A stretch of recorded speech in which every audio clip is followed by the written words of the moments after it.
নমস্কার বন্ধুরা, তোমরা কেমন আছো? আশা করি ভালোই আছো। মিষ্টু রান্নাঘরে তোমাদের স্বাগত জানিয়ে শুরু করছি আমার আজকের রেসিপি। আমার আজকের রেসিপি হলো শুটকি দিয়ে কচুর শাক। এই রেসিপিটি আমি কিভাবে করছি তা দেখার জন্য তোমরা পুরো ভিডিওটা দেখতে থাকো। আশা করি তোমাদের ভালো লাগবে। শুটকি দিয়ে কচু শাক করার জন্য এখানে আমি মদন কচু ধুয়ে কেটে নিয়েছি। তার সাথে আমি কাঁঠালের বিচি দেব। এর জন্য কাঁঠালের বীজগুলি আমি গোল গোল করে কেটে নিয়েছি। এখন আমি কচু শাকগুলি সেদ্ধ করার জন্য একটা কুকার নিয়ে নিয়েছি। এখন কুকারের মধ্যে সবগুলি কচুর শাক আমি দিয়ে দিচ্ছি। সবগুলি কচুর শাক দেয়া হয়ে যাওয়ার পর এখন আমি এর মধ্যে দিয়ে দেব কেটে রাখা কাঁঠালের বীজগুলি। কচুর শাক আর কাঁঠালের বীজগুলি দেওয়ার পর এর মধ্যে আমি দিয়ে দিচ্ছি সামান্য পরিমাণ নুন। তারপর দিয়ে দেব সামান্য পরিমাণে জল। কচুর শাক থেকে এমনি জল উঠবে। অল্প পরিমাণ জল দিয়েছি যাতে কচু শাকটা নিচে দিয়ে লেগে না যায়, সেই জন্য। এখন আমি কুকারে ঢাকনাটা লাগিয়ে কচু আর কাঁঠালের বীজগুলি সেদ্ধ করে নিয়েছি। আর এদিকে আমি প্লেটে নিয়ে নিয়েছি বাঁশপাতা শুটকি, বড় সাইজের দুটো, কাঁচা লঙ্কা বাটা, রসুন বাটা আর পেঁয়াজ কুচি। কচুর শাকটা সেদ্ধ হয়ে গেছে। এখন আমি এই কচুর শাকটা নামিয়ে নেব। কচুর শাকের মধ্যে জল আছে। এখন আমি এই কচুর শাকটা ছাঁকনি দিয়ে ছেঁকে নেব।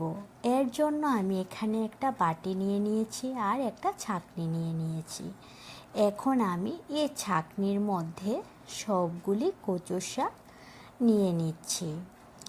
কচুর শাকটা খুব ভালোভাবে জল ছড়িয়ে নিতে হবে, তাহলে রান্নাটা খুব তাড়াতাড়ি হয়ে যাবে। সবগুলি কচুর শাক আমি ছাঁকনির মধ্যে নিয়ে তারপর চামচের পেছন দিকটা দিয়ে চেপে চেপে কচুর শাক থেকে সবগুলি জল ভালোভাবে বের করে নিচ্ছি। কচুর শাক থেকে জল ভালোভাবে বের করা হয়ে গেছে। এখন আমি একটা প্লেটের মধ্যে কচুর শাকগুলি নিয়ে নিচ্ছি। এখন আমি রান্নায় চলে যাচ্ছি। গ্যাসে একটা কড়াই বসিয়ে দিয়ে দিলাম সর্ষের তেল। তেলটা গরম হয়ে যাওয়ার পর এখন আমি এর মধ্যে দিয়ে দেব পেঁয়াজ কুচি। পেঁয়াজগুলি হালকা ভেজে নেব। পেঁয়াজগুলি যখন বাদামি রঙের হয়ে আসবে তখন আমি এর মধ্যে শুটকিটা দিয়ে দেব। পেঁয়াজ ভাজা হয়ে গেছে। এখন আমি এর মধ্যে দিয়ে দিচ্ছি বাঁশপাতা শুটকি। এখানে আমার কচুর শাকটা অল্প নিয়েছি, সেজন্য আমি দুটো বড় সাইজের শুটকি নিয়ে নিয়েছি। তোমরা শাকের পরিমাণ বেশি হলে শুটকির পরিমাণটাও বেশি নেবে। শুটকিটা ভেজে নেওয়ার পর এখন আমি এর মধ্যে দিয়ে দিচ্ছি 2 চামচ রসুন বাটা। 2 চামচ রসুন বাটা দেওয়ার পর এখন আমি এর মধ্যে দিয়ে দিচ্ছি 2 চামচ কাঁচা লঙ্কা বাটা। ঝালটা তোমরা তোমাদের পছন্দ মতন কম বেশি দিতে পারো।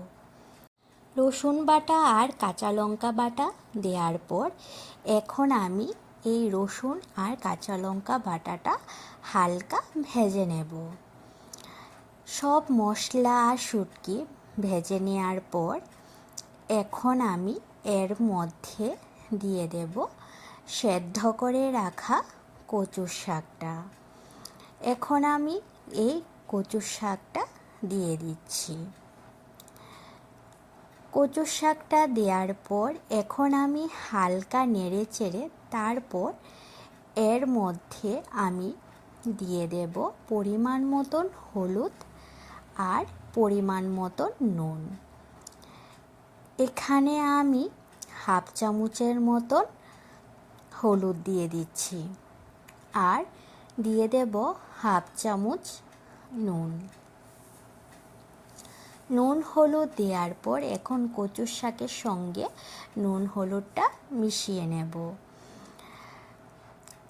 কচুর শাকটা আমি আর 4-5 মিনিটের মতন রান্না করে তারপর কচুর শাকটা নামিয়ে নেব। আমার এই রেসিপিটি তোমাদের কাছে কেমন লেগেছে তোমরা অবশ্যই জানাবে, আর ভালো লাগলে লাইক আর সাবস্ক্রাইব করে দেবে।